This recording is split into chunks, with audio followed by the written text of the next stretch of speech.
This is your basic economic 101. Supply and demand drives the price, period. I don't care about anything else. You can bring me all of the Fed's reports that you want. You can give me all of the data that shows trending perfectly, median sales prices, sharp declines towards January. That's fantastic. But if you don't have the right people at the steering wheel, they're not even going to understand how to get you the maximum price for your home and negotiate perfectly on your listing benefit. Sales prices have picked up and will continue to pick up as the market strengthens. Don't pay attention to the jobs report thinking it's going to affect your home price. Pay attention to the jobs report because it's going to affect the federal interest rates, which will eventually trickle into the mortgage rates. There is no way that you're going to show me any data that says the Feds dropped it by 2% today and the mortgage market followed quickly in suit by a 2% drop on my offered mortgage interest. It simply doesn't happen. That's not the way it works. The mortgage interest companies decide what they believe the market's going to do way in advance. Think Vegas. They're playing the odds, and if they want more customers, they're going to drop their rates earlier in prediction of what the Fed's going to do so that they get more customers and more comfortability in the market so that when it actually does drop, it increases their margins naturally so they don't have to do something outside of the norm to get business. So, some good news for you sellers. I will say that according to the latest data from not only Zillow, not only Redfin, but also Realtor.com, the percentage of homes sold above list price has currently peaked. It's about 35%. While the percentage is lowering month over month, it's a slow trend. And you're talking about a difference between 35% and 31%. That is still very healthy numbers. That means that the 30% of the sellers that are on the market are being very conservative, hoping that because their home's got a better value, they can maybe create some competition for their pricing and give their real estate agent more of an opportunity to negotiate more in their favor. And remember, kids, if you're selling a home for $300,000 and you're giving away 5% in concessions, you didn't sell the home for $300,000. You're not fooling anybody. All you're doing is pacing the market.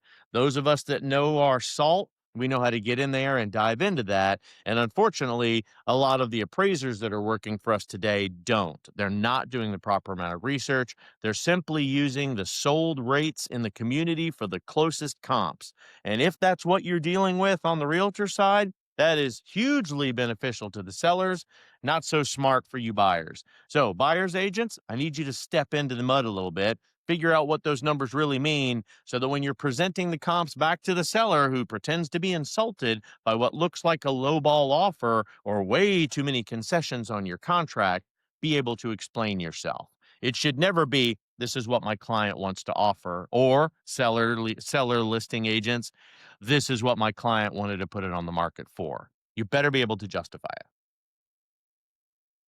Honestly, in the past 5 years, the percentage of homes being sold above listing price, again, peaks between May and June. It's a good idea to have your home under contract during this time span. So, moving on to the next point, we're talking about lowest median days on the market. The least profitable months to sell your home are December and January. Only those 2 months. I wouldn't say it's the worst period, but statistically, compared with all of the other months of the year, buyer demand is lower, which means there is traditionally an oversupply or an overflow of supply, and this will lead to extended days on the market for most properties, which comes with drops in prices for two reasons. One, young real estate agents are trained to have a conversation early with their sellers. Hey, if we're not seeing the activity we want, we need to talk about a price drop. If we're not seeing the amount of activity on the internet that we want, we need to consider a price drop. And that uncertainty hits usually between 45 and 60 days with our owners.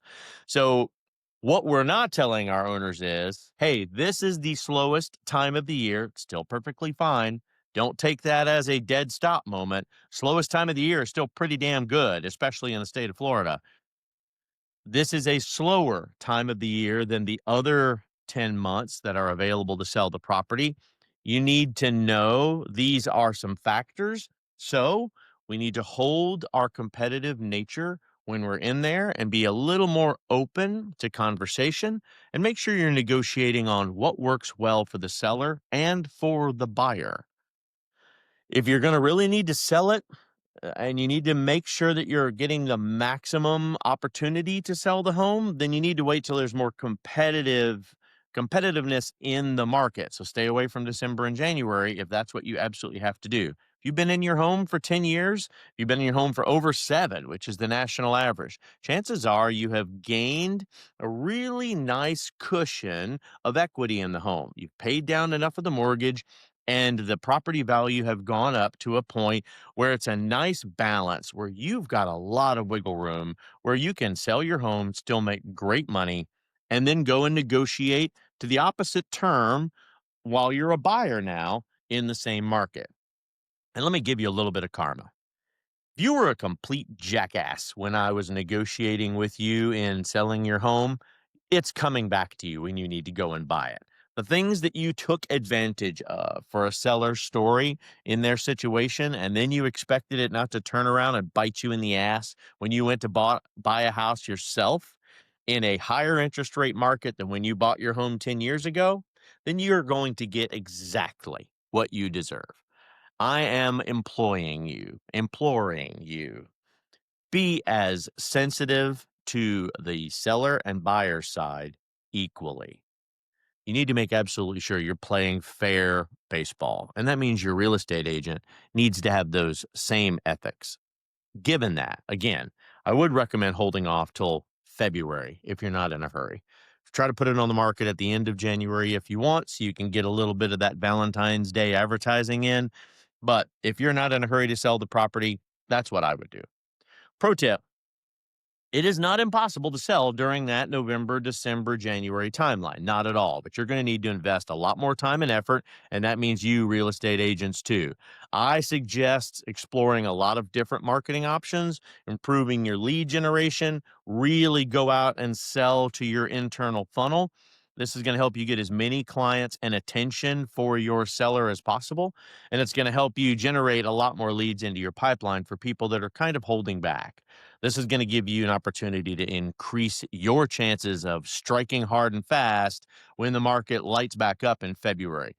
You should also consider attending community events, business gatherings, broadening your reach, and I consider this real estate cleaning period.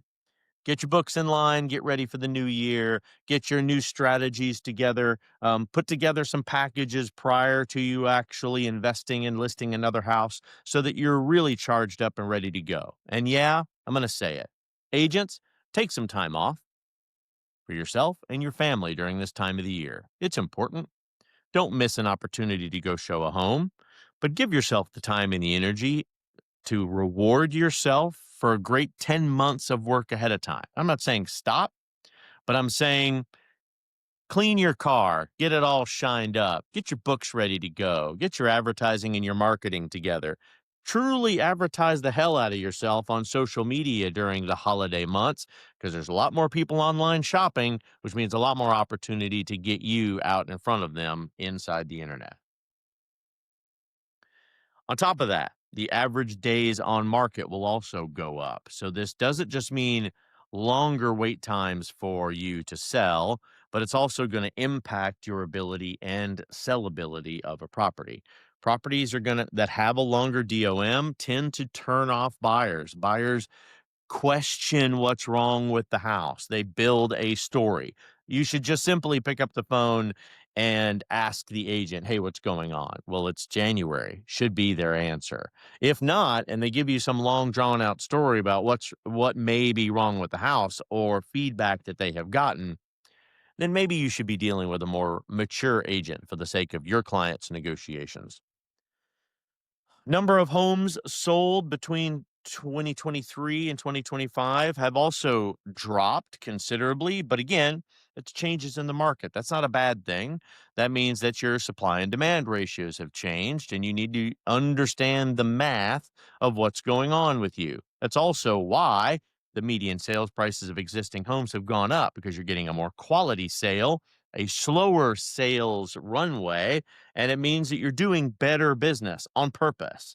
It makes a big difference when you're looking at January of 25 in the United States. The average homes that were sold were 393,000, and now just in May of this year we're already up to 422,000. That means the quality of market, the type of homes that are on sale, the style of homes that are on sale, and these are existing properties.